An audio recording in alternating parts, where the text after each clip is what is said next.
जी guys, तो C plus plus के इस ट्यूटोरियल के अंदर आज हम डिस्कस करने वाले हैं ऑपरेटर्स के बारे में कि सी प्लस प्लस में हमारे पास ऑपरेटर्स जो है वो क्या होते हैं और हमारे पास कितने टाइप के जो है वो ऑपरेटर्स होते हैं। ठीक है, तो वैसे तो ऑपरेटर्स की बहुत ज्यादा टाइप है, लेकिन आज के इस ट्यूटोरियल के अंदर हम जो है ऑपरेटर्स की दो टाइप्स को जो है वो डिस्कस कर रहे हैं, जिसमें हमारे पास है arithmetic operators and assignment operators. ठीक है, तो सबसे पहले हम यहाँ पे ये देख लेते हैं कि हमारे पास जो ऑपरेटर बेसिकली है वो होता क्या है प्रोग्रामिंग के अंदर। तो हम कहते हैं यहाँ पे वो क्या कह रहे हैं कि व्हाट इज एन ऑपरेटर।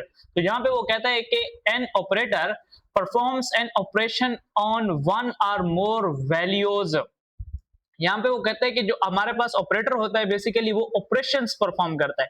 अब ऑपरेशंस जो है वो काफी टाइप्स के जो है वो ऑपरेशंस होते हैं। ठीक है, अगर यहाँ पे हम मैथमेटिकली ऑपरेशंस की बात करते हैं तो हम कह सकते हैं कि जी एडिशन परफॉर्म करते हैं ऑपरेटर, सब्ट्रैक्शन परफॉर्म करते हैं, मल्टीप्लिकेशन परफॉर्म करते हैं, डिवीजन परफॉर्म करते हैं। ठीक है, तो ये सारे क्या है हमारे पास, ये जो एडिशन है, मल्टीप्लिकेशन है, सब्ट्रैक्शन है, ये बेसिकली ऑपरेशंस है। और ये परफॉर्म कौन करते हैं? हमारे पास प्लस ऑपरेटर, माइनस ऑपरेटर, ठीक है, मतलब सब्ट्रैक्ट का जो हमारे पास ऑपरेटर होता है, इसी तरह हमारे पास जो स्टेरिक ऑपरेटर होता है, ठीक है, वो मल्टीप्लिकेशन परफॉर्म करता है। तो ये जो हमारे पास ऑपरेटर्स होते हैं बेसिकली ये क्या परफॉर्म करते हैं? ऑपरेशंस परफॉर्म करते हैं। किन चीजों के ऊपर? वन आर मोर वैल्यूज, मतलब कि एक वैल्यू हो सकती है उस पे ऑपरेशन परफॉर्म हो सकता है, या एक से ज्यादा वैल्यूज हो सकती हैं, उन पे भी ऑपरेशन जो है वो क्या हो सकता है? परफॉर्म हो सकता है। और जो वो वैल्यूज है ना, अब हम उन वैल्यूज को यहाँ पे क्या कहते हैं? हम उन वैल्यूज को कहते हैं ऑपरेंड्स। क्या कहते हैं? ऑपरेंड्स। आपने ये चीज याद रख लेनी है कि ऐसी वैल्यूज जिनके ऊपर कोई ना कोई ऑपरेशन परफॉर्म किया गया हो यूजिंग ऑपरेटर्स, तो उन वैल्यूज को हम क्या कहते हैं? उन वैल्यूज को कहते हैं ऑपरेंड। अब वो वैल्यूज एक्चुअल वैल्यूज भी हो सकते हैं, जैसे कि 20 प्लस 30। ठीक है, अब यहाँ पे जो 20 है, ये जो 30 है, ये बेसिकली क्या है? ऑपरेंड्स है।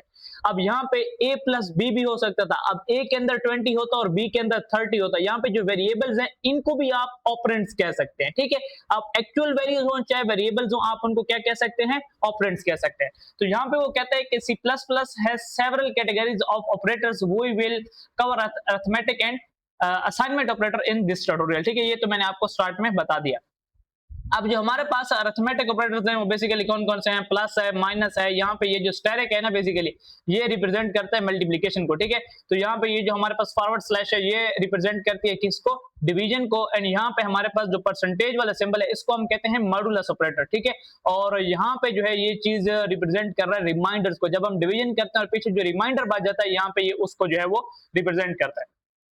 अब यहाँ पे जल्दी से मैं पहले जो है अपना प्रोग्राम लिख लेता हूँ, हैश इंक्लूड, ठीक है, आईओ स्ट्रीम। ठीक है, यहाँ पे आईओ स्ट्रीम हो गया हमारे पास using name space STD.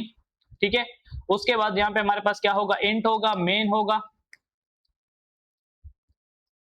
And यहाँ पे हमारे पास क्या होगा? रिटर्न 0। ठीक है, तो यहाँ पे ये हमारे पास क्या हो गया? ये हमारे पास हमारा नॉर्मल प्रोग्राम हो गया। अब यहाँ पे हम क्या करेंगे? मैं यहाँ पे लेता हूँ दो वैल्यूज, इंट ए, ठीक है, इज इक्वल टू 20, एंड यहाँ पे दूसरी वैल्यूज में क्या लेता हूँ? Int b is equal to 30। यहाँ पे मैंने दो वैल्यू ले ली। अब यहाँ पे हम इसके ऊपर जो है ना मुख्तलिफ किस्म के जो ऑपरेटर्स हैं उनको परफॉर्म करते हैं। ठीक है, तो यहाँ पे मैं लिखता हूँ सी आउट, एंड यहाँ पे मैं लिखता हूँ ए प्लस बी। ठीक है, एंड यहाँ पे क्या लिखता हूँ? एंडल। सही है, तो ये मेरे पास हो गया। अब यहाँ पे मैं इनके डुप्लीकेट्स बना लेता हूँ। सही है, एंड यहाँ पे ये मेरे पास हो गया माइनस। ठीक है, ये मेरे पास हो गया क्या? Asterisk multiply. ठीक है, एंड ये मेरे पास हो गया डिवीजन, एंड ये मेरे पास हो गया रिमाइंडर ऑपरेटर। ठीक है, एंड यहाँ पे इसको जो है मैं क्या करता हूँ? हटा लेता हूँ। अब यहाँ पे ये मेरे पास दो वैल्यूज हैं। ठीक है, और ये जो 20 है ये मेरे पास ए में स्टोर हो गई है, ये जो मेरे पास 30 है ये बी में स्टोर हो गई है, एंड इनके ऊपर जो है मैंने मुख्तलिफ किस्म के जो है वो क्या किए? ऑपरेटर्स जो है वो परफॉर्म किए। ठीक है, अब जैसे मैं यहाँ पे इसको रन करूंगा तो मुझे क्या होगा? मुझे मुख्तलिफ किस्म के वैल्यूज जो है वो मिल जाएंगी। कैसे? कि ये जो ऑपरेटर है प्लस ऑपरेटर ये क्या करेगा कि इन ए प्लस बी के ऊपर ऑपरेशन परफॉर्म करेगा, जिसको हम क्या कहते हैं? एडिशन। इसी तरह माइनस जो है वो सब्ट्रैक्शन, ये स्टेरिक जो है ये मल्टीप्लिकेशन, ये वाला जो है वो ये डिवीजन, एंड ये जो है बेसिकली क्या करता है? दोनों को डिवाइड करता है, और पीछे जो रिमाइंडर बचता है वो हमें यहाँ पे ये शो करता है। ठीक है, तो ये है हमारे पास अरिथमेटिक ऑपरेटर्स। तो जैसे मैं इसको यहाँ पे रन कर लेता हूँ, ठीक है, हम चेक करते हैं कि हमारे पास जो है वो क्या आंसर आता है। एंड यहाँ पे हमें थोड़ा सा वेट करना होगा, क्योंकि जब पहली बार आप फाइल बनाते हैं, उसको रन करते हैं, तो वो थोड़ा सा जो है वो टाइम ले सकता है, ठीक है। एंड यहाँ पे पहले मेरे पास आ गया 50, जब प्लस हुए, जब माइनस हुए मतलब सब्ट्रैक्ट हुए, तो वहां पे मेरे पास -10 आ गया, एंड जब मल्टीप्लाई हुए तो मेरे पास 600 आ गया, जब डिवाइड हुए तो यहाँ पे मेरे पास क्या आ रहा है, 0।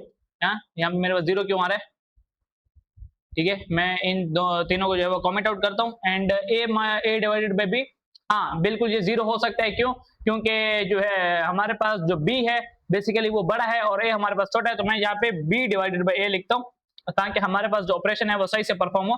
अब देखो जो छोटी रकम होती है वो बाहर होती है, जो बड़ी रकम होती है वो अंदर होती है ना, डिवीजन के अंदर, तो इस वजह से यहाँ पे प्रॉब्लम हुआ, ठीक है। एंड यहाँ पे भी मैं यहाँ पे क्या करता हूँ, एंड बी डिवाइडेड बाय ए कर लेता हूँ। अब जो है हमारे पास ये जो दो ऑपरेशंस हैं, ये डिवीजन वाले दोनों और रिमाइंडर वाले, ये बहुत ही अच्छे तरीके से काम करेंगे। दोबारा से रन करता हूँ, ठीक है। एंड यहाँ पे अगर हम देखते हैं तो मेरे पास पहले में आ गया 1, मतलब कि जो हमारे पास 30 है, 30 के ऊपर जो 20 वाला जो टेबल है वो एक दफा जाता है, वैसे तो वो 1.5 बार जाता है, मतलब कि 1.5 हमारे पास यहाँ पे आंसर आना चाहिए था, लेकिन मेरे पास आंसर आया 1। इसकी भी रीजन मैं आप लोगों को बताता हूँ। एंड यहाँ पे जो मेरे पास रिमाइंडर बचा है वो तो 10 ही बचता है, जब 20 एक दफा चला जाएगा 30 के ऊपर और पीछे रिमाइंडर क्या बच जाएगा, सॉरी हाँ, पीछे जो रिमाइंडर है वो मेरे पास क्या बच जाएगा, 10 बच जाएगा, ठीक है। रिमाइंडर वाला हो गया। एंड यहाँ पे डिवीजन वाले में एक कंफ्यूजन हो गई है, वो कौन सी हो गई है कि अगर यहाँ पे मेरे पास अंदर है 30 और बाहर है मेरे पास क्या 20, जब मैं उसको डिवाइड करता हूँ किसके ऊपर, 30 के ऊपर, तो मेरे पास आंसर आना चाहिए था 1.5, जो कि एक्चुअल आंसर है, लेकिन यहाँ पे मेरे पास आया क्या 1। तो इसका रीजन जो है वो यहाँ पे ये लिखा हुआ है। इसका जो रीजन है वो इस वजह से है कि जब भी यहाँ पे वो कहता है कि इंपॉर्टेंट नोट क्या है, यहाँ पे उसने बोला है इंटीजर डिवीजन। जब भी आप दो इंटीजर वाले वेरिएबल्स को लेके डिवीजन करेंगे ना, तो अगर उनका आंसर पॉइंट में आएगा ना, पॉइंट में, तो वो आपको पॉइंट वाली जो वैल्यू है वो आपको शो नहीं होगी। उसके लिए आपको एक जो है वो C++ में काम करना होता है। आपको लाजमी जो है ना वो क्या होता है कि एक वैल्यू जो है वो आपको फ्लोट में चाहिए, जब आप डिवीजन परफॉर्म कर रहे हैं तो लाजमी आपको जो वैल्यू है वो फ्लोट में चाहिए, तब जाके आपकी जो आंसर है वो बेसिकली करेक्ट होगा। यहाँ पे देखें, जब आपने डिवाइड किया और अगर वो दोनों क्या हैं, इंटीजर हैं, तो आपके पास आंसर, आप देखिए ये जो 2 है ये 5 पे कितनी बार डिवाइड होता है, ये 5 पे डिवाइड होता है 2.5 मरतबा, ठीक है, 2.5 मरतबा। लेकिन यहाँ पे देखो आंसर हमें कितना शो हो रहा है 2। अब यहाँ पे उसने क्या बताया कि since both operands are int, अगर हमारे पास दोनों जो ऑपरेंड्स है बेसिकली अगर वो इंटीजर होंगे तो decimal part is dropped, decimal part की जो वैल्यू है वो क्या कर दीजिएगी, उसको छोड़ दिया जाएगा। ऐसा नहीं है कि वो आंसर में है नहीं, वो आंसर में है सही, लेकिन हमें नजर नहीं आएगी, ठीक है। वो मतलब हमारे लिए जो डेटा है उसको वो ड्रॉप कर देते हैं, मतलब डेटा जो है वो जाया हो रहा होता है, ठीक है। तो यहाँ पे वो कहते हैं कि अगर आपने सही आंसर गेट करना है तो वो कहता है कि कम से कम आपके पास एक जो वैल्यू है वो क्या होनी चाहिए, फ्लोट होनी चाहिए। यहाँ पे उसने देखो, यहाँ पे उसने क्या किया 5.0 डिवाइडेड बाय 2, तो यहाँ पे उसने इस तरह किया। अब यहाँ पे मैं सेम चीज जो है वो यहाँ पे करूंगा, तो अगर मैं यहाँ पे इन दोनों को भी मैं यहाँ पे कॉमेंट आउट करता हूँ और इनको भी मैं यहाँ पे कमेंट आउट करता हूँ, ठीक है। तो मैं यहाँ पे बिल्कुल न्यू जो है वो मैं यहाँ पे वेरिएबल बनाऊंगा, फ्लोट, ठीक है, float c is equal to, यहाँ पे मैं 30 कर लेता हूँ, सही है। एंड यहाँ पे इंट, एंड यहाँ पे मैं क्या करता हूँ d is equal to 20, same चीज है, ठीक है, सेम चीज है मैंने बिल्कुल की है। एंड यहाँ पे मैं क्या लिखूंगा, सी आउट, एंड यहाँ पे मैं लिखूंगा c divided by d, and यहाँ पे मैं एंडल कर लूंगा, ठीक है। ये मैंने चीज लिख ली। अब इसको एक बार मैं रन करता हूं यहाँ पे और देखते हैं हमारे पास जो आंसर है वो क्या आता है। तो यहाँ पे मेरे पास आंसर क्या आ गया, देखिए 1.5। तो जब भी आप डिवीजन करेंगे तो आप कोशिश करें दोनों जो वैल्यूज है आप फ्लोट में ले लें तो बहुत ही ज्यादा अच्छा होगा, लेकिन कम से कम एक वैल्यू आपके पास फ्लोट में होनी चाहिए ताकि जो आपका आंसर है वो आपको पूरा पूरा जो है वो मिल सके, ठीक है। तो ये है हमारे पास क्या अरिथमेटिक ऑपरेटर्स, और जो कंफ्यूजन थी वो भी मैंने यहाँ पे आप लोगों को क्लियर कर दी, सही है।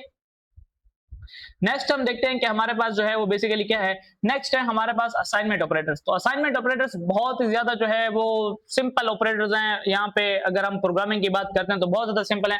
यहाँ पे वो देखो हमारे पास इक्वल है, प्लस इक्वल है, माइनस इक्वल है, मल्टीप्लाई इक्वल है, डिवीजन इक्वल है एंड मॉडुलस इक्वल है। इस इक्वल को तो हम यूज करते रहते हैं, जैसे कि a is equal to b, c is sorry a is equal to 10, b is equal to 10, a name is equal to Ishfaq, ठीक है। इस तरह हम वैल्यूज जब असाइन करते हैं तो इक्वल ऑपरेटर को तो हम यूज करते हैं। ये प्लस इक्वल क्या है, माइनस इक्वल क्या है, मल्टीप्लाई इक्वल क्या है, डिवीजन इक्वल क्या है, या ये जो हमारे पास क्या है मॉडुलस इक्वल, ये हमारे पास क्या है। तो ये बहुत ही ज्यादा सिंपल है। यहाँ पे उसने आगे बताया हुआ है कि आप अगर आप a इज इक्वल टू 5 लिखते हैं तो वो बराबर है a इज इक्वल टू 5 के, जो कि हम नॉर्मली हमें पता है कि अगर a इज इक्वल टू 5 लिखेंगे तो वो a इज इक्वल टू 5 ही होगा। लेकिन अगर हम बात करते हैं a plus is equal to 5, a plus is equal to 5, तो इसका मतलब ये होता है कि a is equal to a plus 5, ठीक है। तो उसको शॉर्ट तरीके से वो इस तरह लिखते हैं a plus is equal to 5, बस इसका इतना सा ही जो है वो कंसेप्ट है, ठीक है। अगर मैं यहाँ पे जाता हूँ ना प्रैक्टिस वाली फाइल पे, ठीक है, तो यहाँ पे इसको मैं कमेंट आउट करता हूँ एंड नीचे में यहाँ पे देखो मैं यहाँ पे इंट बनाता हूँ, int a is equal to 10, ये मेरे पास हो गया असाइनमेंट ऑपरेटर, ठीक है। अब मैं चाहता हूं कि मैं a के ऊपर ना कोई चीज इसके अंदर प्लस करूं, तो फिर मुझे क्या करना पड़ता है, मैं कहता हूं a is equal to a plus 2, तो मेरे पास आंसर मेरा क्या हो जाएगा, मेरे पास आंसर हो जाएगा 12, ऐसे ही है ना, ठीक है। मेरे पास आंसर क्या हो जाएगा, मेरे पास आंसर हो जाएगा 12, क्यों, क्योंकि a की वैल्यू कितनी है 10, तो 10 प्लस 2 कितना हो गया 12, और 12 यहाँ पे a के अंदर दोबारा से चला जाएगा, ठीक है।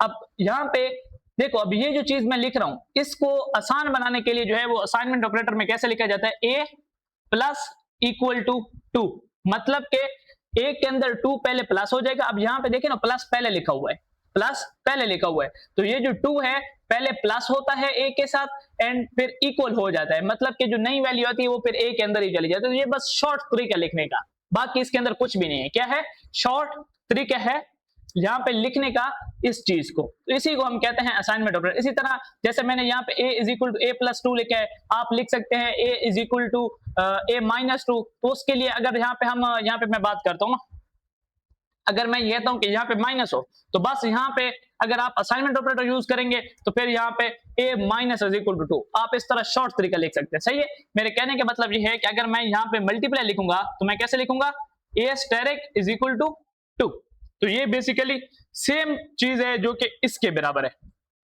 मतलब कि यहाँ पे इसको मुझे ऐसे लिखना पड़ता है a स्टेरिक 2, ठीक है। तो इसका मतलब क्या है कि जो चीज यहाँ पे मेरे पास मतलब के 2 स्टेप्स में हो रही है, यहाँ पे अगर आप देखें तो ये मेरे पास 2 स्टेप्स में हो रही है, पहले मतलब a मल्टीप्लाई होता है 2 से एंड फिर वैल्यू जो भी आंसर आता है वो असाइन हो जाता है a को, तो यहाँ पे वो चीज जो है वो अगर हम असाइनमेंट ऑपरेटर का यूज करते हैं तो वो क्या होता है, वो एक ही बार में जो है वो दोनों काम कर देता है, ठीक है। तो ये हमारे पास सिंपलेस्ट चीज है, तो इसी वजह से हम असाइनमेंट ऑपरेटर्स का भी काफी दफा यूज करते हैं प्रोग्राम को क्या करने के लिए, अट्रैक्टिव एंड सिंपल बनाने के लिए, सही है। तो आप इस तरह भी इसको जो है वो यूज कर सकते हैं। तो असाइनमेंट ऑपरेटर का बेसिकली यही जो है वो हमारे पास कंसेप्ट है, ठीक है। तो बाकी जो असाइनमेंट ऑपरेटर्स हैं उनको आपने क्या कर लेना है, एक बार अच्छे से सबको एक बार आपने जो है वो करके चेक कर लेना है, परफॉर्म कर लेना है, ताकि आपका जो भी कंफ्यूजन होगा वो दूर हो जाएगा, सही है। तो ये था हमारा आज का लेक्चर जिसके अंदर हमने देखे arithmetic operators and assignment operators, ठीक है। जो हमारा नेक्स्ट लेक्चर है उसके अंदर हम देखेंगे relational operators and logical operators, ठीक है।